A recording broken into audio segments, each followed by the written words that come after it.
और केवल ज्ञान की प्राप्ति हो जाने के बाद देवों के द्वारा विशाल समोसरण की रचना की गई। भगवान महावीर उस समोसरण के बीचों बीच में ऐसे सुशोभित हो रहे थे जैसे मानो सूर्य बीच में हो, चारों तरफ तारे बिछरे हो। ऐसे भगवान महावीर जिनके केवल ज्ञान की प्राप्ति हो जाने पर सारे विश्व के अंदर आनंद छा गया, शांति हो गई, ऐसे भगवान महावीर अपने विशाल समोसरण के साथ में विपुलाचल पर्वत पे विराजमान थे और 30 वर्ष तक आप लोगों को धर्मोपदेश दिया। 30 वर्ष तक भगवान महावीर ने अपनी देशना से इस पूरे विश्व को धर्म का उपदेश देकर, उस वीतरागता का उपदेश देने के बाद भगवान महावीर ने ना जाने कितने सारे जीवों का कल्याण किया। भव्य आत्माओं, जैन शासन का अर्थ यही है। जैन शासन कहता है यदि तुमने धर्म का उपदेश सुना है, वीतरागता के प्रति श्रद्धा उत्पन्न की है, तो सबसे पहला तेरा कर्तव्य है अपनी आत्मा के स्वभाव को समझना। जब तक तुमको अपनी आत्मा का स्वरूप का बोध नहीं होगा तब तक जैन शासन के अंदर तेरा जन्म होना निष्फल है। और यही कारण है समय समय पर जैन शासन आपको सावधान करता है। भव्य आत्मा,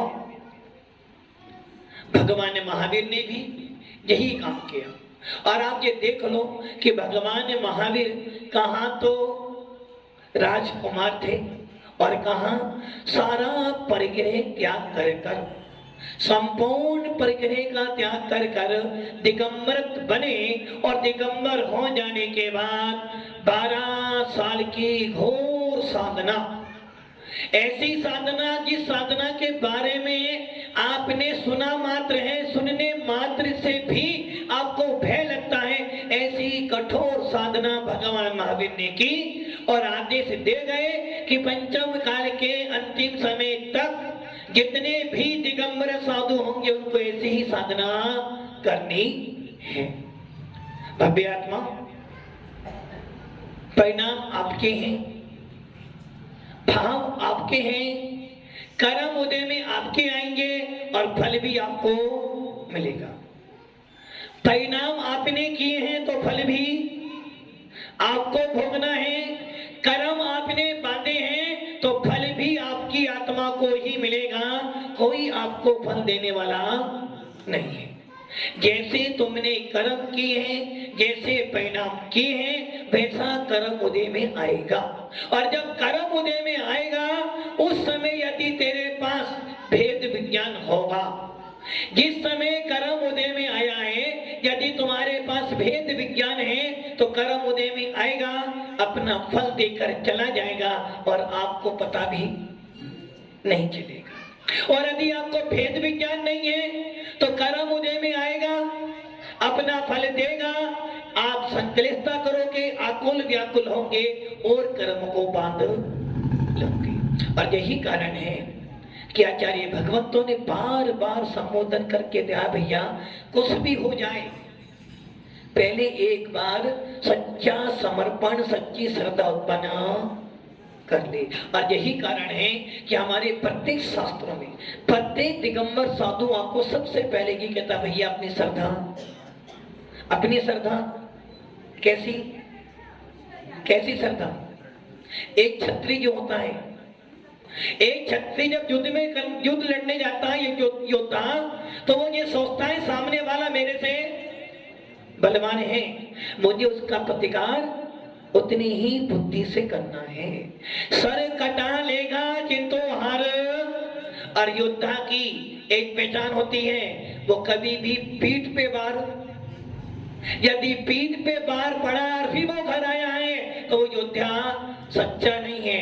यदि मरना है तो छाती से मरेंगे, छाती पे वार करना। और वैसे कुंद कुंद स्वामी कहते हैं यदि भगवान महावीर का वंश मिला है तो पीठ दिखाकर भागना नहीं।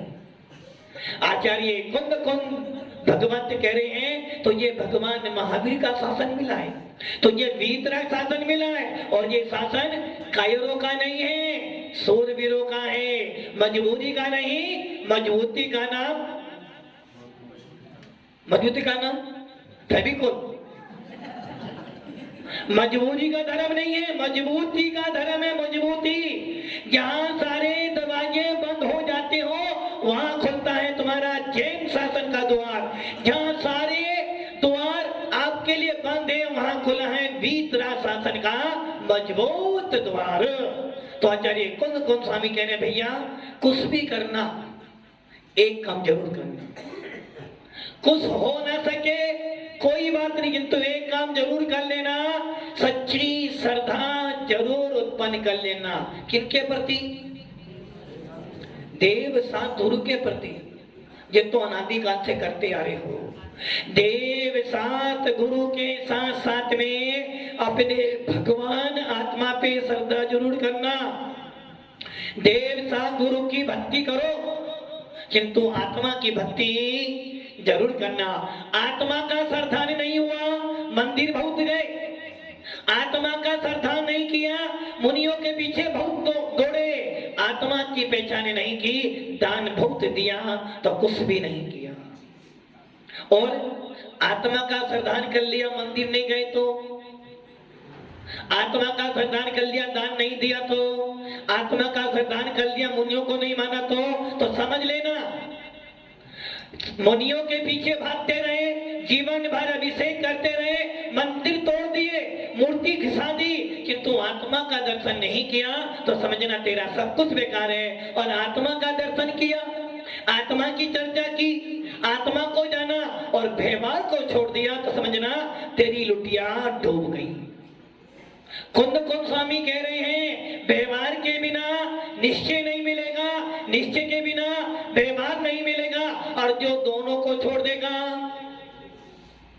तो संसार में डूब जाएगा। व्यवहार अपनाओ, व्यवहार अपनाओ, व्यवहार में रुको मत। व्यवहार अपनाओ, व्यवहार में रुको मत। निश्चय को अपनाओ और निश्चय को अंत में छोड़ दो, न कि निश्चय भी छूटेगा। जब तक व्यवहार निश्चय, जब तक संसार है। इसलिए मोक्ष ना व्यवहार से मिलेगा ना निश्चय से मिलेगा, किंतु सीढ़ी है। पहले व्यवहार में जाओ, व्यवहार से निश्चय में आओ, और निश्चय में आने के बाद अपनी आत्मा में रमण कर लो तो तुम्हें सीधा केवल ज्ञान की प्राप्ति हो जाएगी। इसलिए मन में आता हूं, व्यवहार धर्म भी करो, निश्चय धर्म भी करो, पढ़ाई भी करो तो धर्म भी करो, कमाई भी करो तो दान भी करो। भगवान महावीर जिनका शासन बहुत मजबूत है और ये निश्चित है, हम सभी भी जिन शासन के अनुयायी हैं। और ये बात ध्यान रखना, आपके पास में ना तो श्रुत ज्ञान है, अंग भाई ये अंग प्रविष्ट हमारे पास में नहीं है, आपके पास केवली श्रुत केवली नहीं है, आपके सामने प्रत्यक्ष में कोई रिद्धिधारी मुनिराज नहीं है, किंतु आपका सौभाग्य इतना है कि इस पंचम काल के अंदर भी आपके पास भगवान महावीर के वेश को धारण करने वाले दिगंबर मुनिराज विद्यमान है। और आज इस वर्तमान काल में यदि आपका कोई कल्याण कर सकता है, यदि आपके धर्म की कोई शान आन बान है तो मात दिगंबर मुनिराज हैं। और दिगंबर मुनिराज जब तक हैं, आचार्य नेमिचंद सिद्धांत चक्रवर्ती अपने तिलोत्सार में कह रहे हैं, जब तक दिगंबर मुनि हैं तब तक धर्म है, जब तक मुनि हैं तब तक अग्नि है, और जब तक मुनि है मोक्ष मार्ग चलता चला जाएगा। आपकी पहचान, आपकी आन बान यदि कोई है तो मंदिर नहीं है, मुनि मुद्रा है दिगंबरत्व। ऐसे दिगंबरत्व को आपको सानिध्य मिला है, ऐसे दिगंबरत्व में आपका जन्म हुआ है। और उस जैन शासन में जन्म लेने के बस एक ही काम करना कि भगवान हे आत्मन, कुछ हो ना सके कम से कम एक काम तो हो कि मेरी जैन शासन के प्रति अटूट अटूट अटूट श्रद्धा उत्पन्न हो जाए। एक उदाहरण आता है भरत गुलाल मुनिराज का। वो भेष धारण करता था और सबको मनोरंजन दिखाता था। एक दिन राजा ने बोला शेर बनकर आ। उसने क्या, राजन मैं शेर तो बन जाऊंगा किंतु मेरी शर्त है, यदि मेरे से कोई मर जाए तो मुझे प्राण दंड ना मिले। राजा ने क्या, चल। अब वो शेर बनकर आया और शेर ऐसा बनकर आया है कि लग रहा कि वास्तव में शेर है। और जब वो शेर बनकर आया तो उसने अपना कौशल दिखाया और उस कौशल में राजा का पुत्र मर गया। राजा को क्रोध आ गया, इतने मेरे बेटे को मारा है, अब तो इसको सबक सिखाना पड़ेगा। किंतु प्राण जाए पर वचन दे चुका हूं, अब क्या करना है। हे ब्रह्मगुलाल, बहुत नाटक करता है ना, बहुत भेद धारण कर लिए, अब एक काम कर, मेरा मन बहुत विक्षिप्त है, मुझे बहुत आकुलता हो रही है, अब क्या कुछ ऐसा कर जिससे मेरा मन विक्षिप्तता से दूर हो जाए। और वो कौन कर सकता है, जब कोई नहीं आता मेरे गुरुवर आते हैं, मेरे दुख के दिनों में वो। ब्रह्मगुलाल, दिगंबर मुनि बनकर आना तू अब, तो दिगंबर मुनि ही आपको संतोष दे सकते हैं, दिगंबर मुनि ही आपके जीवन को सुधार सकते हैं। ब्रह्मगुलाल ने मुनि का भेद धारण किया और मुनि का भेद धारण करके ऐसा उपदेश दिया कि राजा एकदम समता भाव में आ गया। उसे पहचान हो गई कि वास्तव में मैं कौन हूं। और उसने अब कहा, ब्रह्मगुलाल ले ले, तुझे क्या चाहिए मांग ले, तुझे क्या चाहिए, ये पूरा राज तो ले ले। किंतु ब्रह्मगुलाल कहते हैं, हे राजन, ये मुद्रा मांगने की नहीं, ये मुद्रा तो देने की है। यदि इस मुद्रा के अंदर भी मैंने मांगा तो मेरे लिए इससे बड़ा कोई पाप नहीं है। राजा कहता कि ये तो भेष था, वास्तविक। ब्रह्मगुलाल कहता, राजन, जब शेर बना था तो वास्तविक बना था, जब नट बना था तो वास्तविक बना था। और ये मुनि मुद्रा खेल खेल में धारण नहीं की जाती। यदि खेल में भी मैंने मुनि मुद्रा धारण की है, अब घर का रास्ता तो मेरे लिए है नहीं, अब तो मैं मात्र मुनि बनकर साधना करूंगा। ऐसे थे हमारे ब्रह्मगुलाल मुनिराज, जिनका जन्म फिरोजाबाद में हुआ था। जैन शासन खेल का नहीं है, जैन शासन मौज मस्ती का नहीं है, जैन शासन तो मजबूती का नाम है। और जो जैन शासन को धारण कर कर भी यदि अपनी आत्मा का कल्याण नहीं कर पाया, समझ लेना उसके लिए जैन शासन का कुछ नहीं बिगड़ेगा, जो कुछ बिगड़ेगा तुम्हारा बिगड़ेगा। भव्य आत्माओं, भगवान महावीर ने भी यही काम किया, मुनि बने, केवल ज्ञान की प्राप्ति की। और आज का पावन दिवस कौन सा दिन है आज? धनतेरस। धनतेरस है ना, धनतेरस। क्या करना, धन को क्या करना, धन को संग्रह करना। धनतेरस, देखो आप कितने स्वार्थी कि आपने नाम भी बदल दिया। नाम क्या है? धन्यतेरस। नाम क्या है? धन्यतेरस। और आपने कर करके उसे धनतेरस। जैसे जब हिंदुस्तान आजाद हुआ था भारत, तो पहले बोलते सिंधु बोल कर क्या गया, हिंदू कर दिया। वैसे ही आपने क्या कर दिया, धन्यतेरस को बोल के धन धन धन धन धन। क्योंकि आपको पता है धन लेकर ही पैदा हुए हम लोग। किंतु भव्यात्मा दिन है धन्यतेरस, अर्थात कार्तिक बदी तेरस। इसका अर्थ क्या हो गया? धन्यतेरस।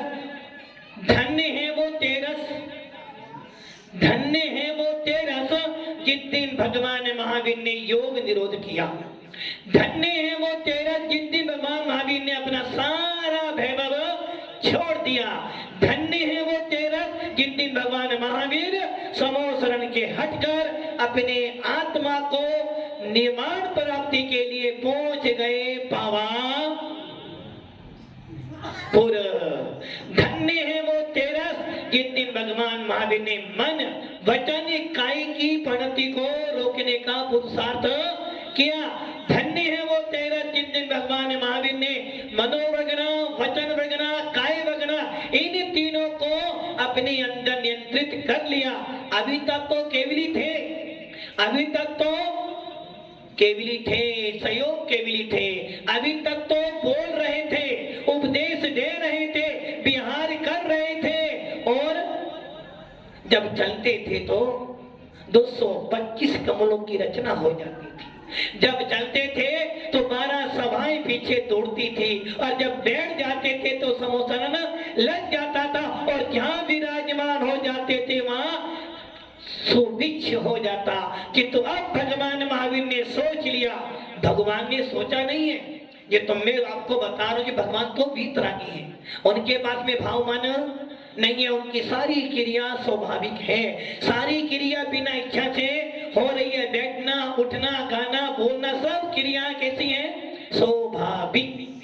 किंतु हम अपने शब्दों में कह रहे हैं कि भगवान महावीर की आयु मात्र 2 दिन शेष रह गई है। भगवान महावीर की कुल 72 वर्ष की आयु में 2 दिन शेष रह गए हैं। कल भगवान महावीर ने रामगिरी के विपुलाचल पर्वत पर गंधर स्वामी गौतम स्वामी के सानिध्य में रहकर और श्री राजा सैनिक के मुख्य श्रोता के सामने अंतिम उपदेश दिया था।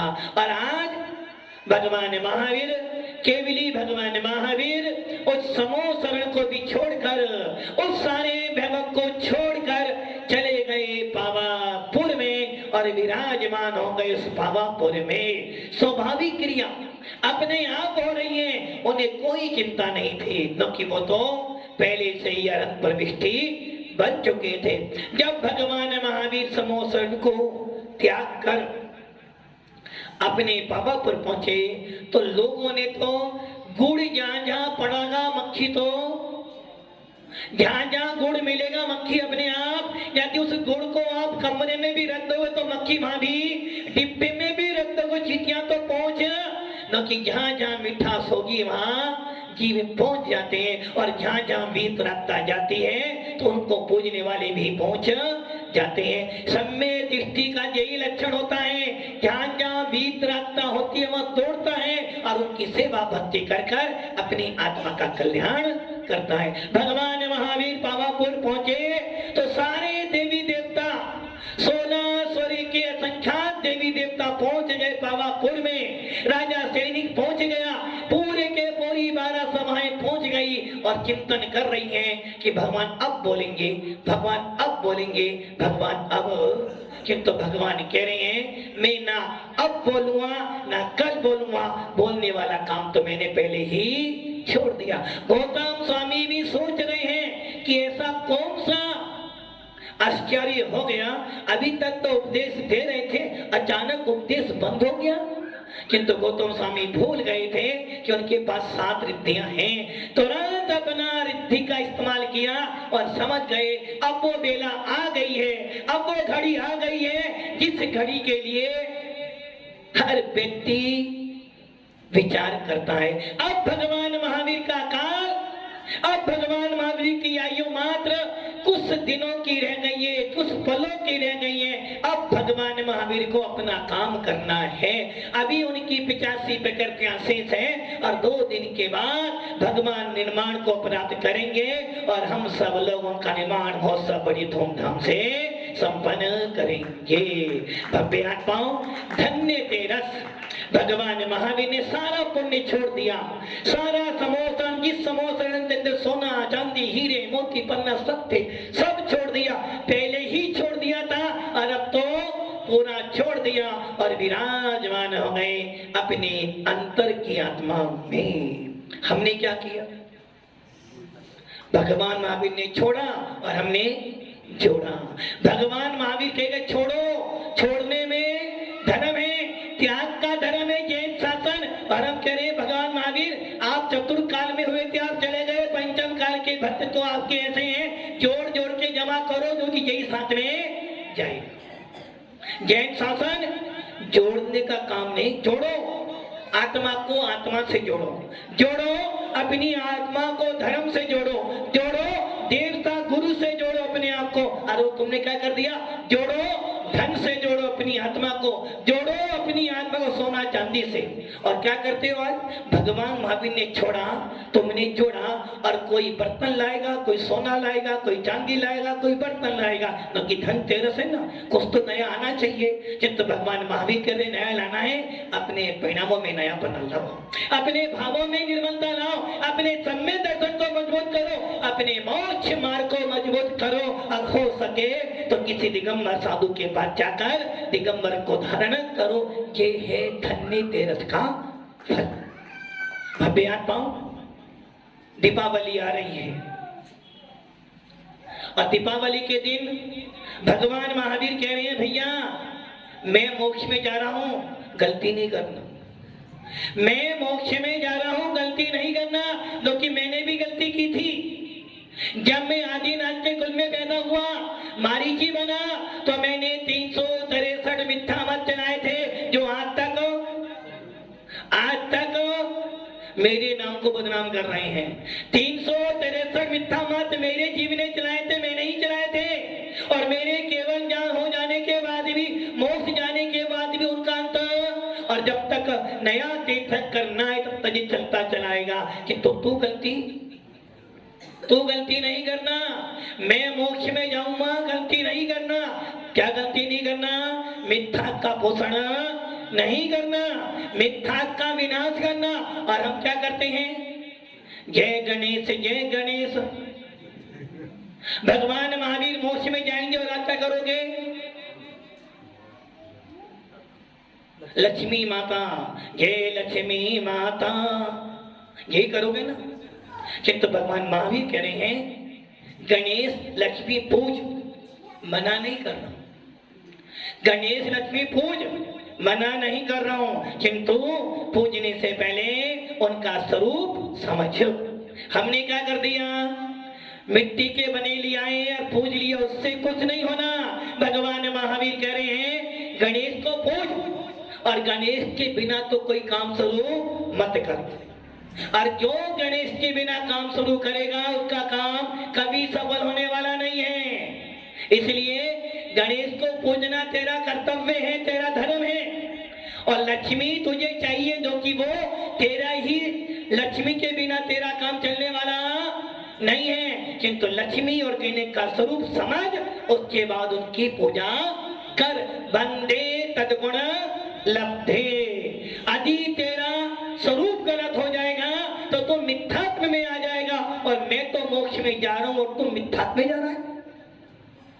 भगवान वो होता है जो अपने भक्त को पार कर दे। इसलिए गणेश लक्ष्मी पूजना तेरा कर्तव्य है। और जो जैन होने के बाद भी गणेश लक्ष्मी को ना पूजे, समझना वो जैन नहीं है। सतीश जी वो जैन नहीं है। गणेश, गण प्लस ईश, गण मतलब मुनि आरिका, श्रावक श्राविका, मुनि यति ऋषि अंधा, इन 4 प्रकार के मुनि संघों का जो स्वामी है, जो मतिजान सुतजान अवधिजान मने परे ज्ञान का धारी है, जितने 4 ज्ञानों को प्राप्त किया है, जितने केवल ज्ञान की प्राप्ति की है, जो सब तृप्तियों के स्वामी है, ऐसे गंधर्व प्रमेष्टि, ऐसे आचार्य भगवान, ऐसे मुनि संघों के नायक जो हैं, उनको कहते हैं गणेश। और आपने किसको मान लिया, बस गणेश के बिना काम शुरू करोगे तो फेल हो जाओगे, और गणेश को छोड़ दोगे तो सब छूट जाएगा। गणेश को पूजो किंतु स्वरूप देख के पूजो। गण का स्वामी घर का मुखिया होता है, उससे पूछते हो। जब भी कोई काम करते हो घर के मुखिया की परमिशन लेते हो। वैसे ही यदि तुझे कोई भी काम करना, अपने संसार का करना हो या मोक्ष मार्ग का करना हो, सबसे पहले गणेश को पूजना। और गणेश हमारे कौन है, प्रत्येक दिगंबर मुनिराज गणेश के समान है। पुनियों का समुदाय के स्वामी गंधर्व परमेष्टि, आचार्य परमेष्टि, ऐसे आचार्य भगवंतों की, ऐसे मुनिराजों की जो पूजा करता वो है गणेश का भक्त। अब आपकी लक्ष्मी की बात। लक्ष्मी जिसके बिना काम नहीं चलेगा। लक्ष्मी ज्यादा हो जाए तो आपत्ति, लक्ष्मी कम हो जाए तो आपत्ति, लक्ष्मी कोई ले जाए तो आपत्ति, और लक्ष्मी ना मिले तो। किंतु भगवान महावीर कह रहे हैं ऐसी लक्ष्मी लेकर फायदा क्या जो आकुलता दे। कुएं में ज्यादा पानी हो जाए तो बाढ़ आ जाती है, और कुआं सूख जाए तो प्यास लग जाती है। वैसे ही भगवान महावीर करें ऐसी लक्ष्मी मत प्राप्त कर जो तेरी जान ले जाए, ऐसी लक्ष्मी प्राप्त कर जो तेरे स्वाभिमान को कायम कर दे। और वो लक्ष्मी कौन सी है? वो लक्ष्मी दो प्रकार की है। नश्वर लक्ष्मी के पीछे मत भागना, क्योंकि लक्ष्मी छाया और माया कैसी है? जितना पकड़ोगे सीपी साहब, जितनी पकड़ोगे उतनी दूर जाएंगी। लक्ष्मी और माया को, माया और छाया को जितना पकड़ोगे उतना दौड़ेगी। और ये तो सब पुण्य की दासी है, इसलिए जिसके हाथ में पुण्य है उसकी वो दासी है। देख लो भगवान महावीर के समोसन में ऐसी कौन सी लक्ष्मी नहीं जो वहां ना हो। मुनि राजों के पास कुछ भी नहीं, फिर भी लक्ष्मीपति दौड़ते हैं, जो कि पुण्य जिसके पास में होगा अपने आप लक्ष्मी, और जो पुण्यशाली होगा उसे लक्ष्मी की जरूरत नहीं है। हमें जरूरत है, लक्ष्मी हमें चाहिए। जिसके पास लक्ष्मी नहीं वो कोई जीव नहीं। किंतु नस्वा लक्ष्मी नहीं। लक्ष्मी कौन सी लेनी है? आप नस्वा लक्ष्मी के पीछे भाग रहे हो, आप महात्मा गांधी के पीछे भाग रहे हो। और भगवान महावीर कह रहे हैं जब तक महात्मा गांधी के पीछे भागेगा दुखी रहेगा। लक्ष्मी ले, मैं लक्ष्मी के लिए मना नहीं कर, लक्ष्मी ले, लक्ष्मी तेरा स्वभाव है। अब वो लक्ष्मी दो प्रकार की है, एक अभ्यंतर लक्ष्मी और एक बाह्य लक्ष्मी। अभ्यंतर लक्ष्मी कौन सी है? अनंत ज्ञान, अनंत दर्शन, अनंत सुख, अनंत वीर्य, अनंत चतुष्टय, ये तेरी अंतर लक्ष्मी है। इसके बिना तू जीव नहीं है, इसके बिना मोक्ष नहीं है, और इसके बिना तू कभी सुखी नहीं रह सकता। ऐसी अंतर लक्ष्मी तेरे पास में है। ऐसी अंतर लक्ष्मी प्रत्येक भव्य जीव के पास में है। भव्य हो अभव्य हो, जैन हो या जैन, सबके पास में है। किंतु तुझे पता ही तुम किसके पीछे भाग रहे हो? मात्र अचेतन जिसके आने के बाद घर में क्लेश होता है, जिसके ज्यादा हो जाने के भाई भाई को मार देता है, जिसके आ जाने के बाद माँ बेटे की दुश्मन बन जाती है, और जिसके न होने पर घर में चूल्हा नहीं चलता है। किंतु भगवान महावीर कह रहे हैं इस लक्ष्मी से तेरा कल्याण नहीं होगा जो तेरे अंदर बैठी है। अनंत ज्ञान, अनंत दर्शन, अनंत सुख, अनंत वीर्य, ये शाश्वत अभ्यंतर लक्ष्मी है, ये चेतन लक्ष्मी है। इसके होने से तू जीव है और इसके मिल जाने से तू अनंत और सिद्ध है। ऐसी लक्ष्मी को प्राप्त करो। और भाग्य लक्ष्मी समो शरण का वैभव, 8 प्रातिहार, 64 चमक, ये सब तेरी भाई लक्ष्मी है। यदि ये लक्ष्मी तेरे पास में है तो तू लक्ष्मीपति है। ये लक्ष्मी तेरे पास में है तो तू जिन शासन में अरिहंत और सिद्ध है। ऐसी लक्ष्मी प्राप्त हमें करनी है।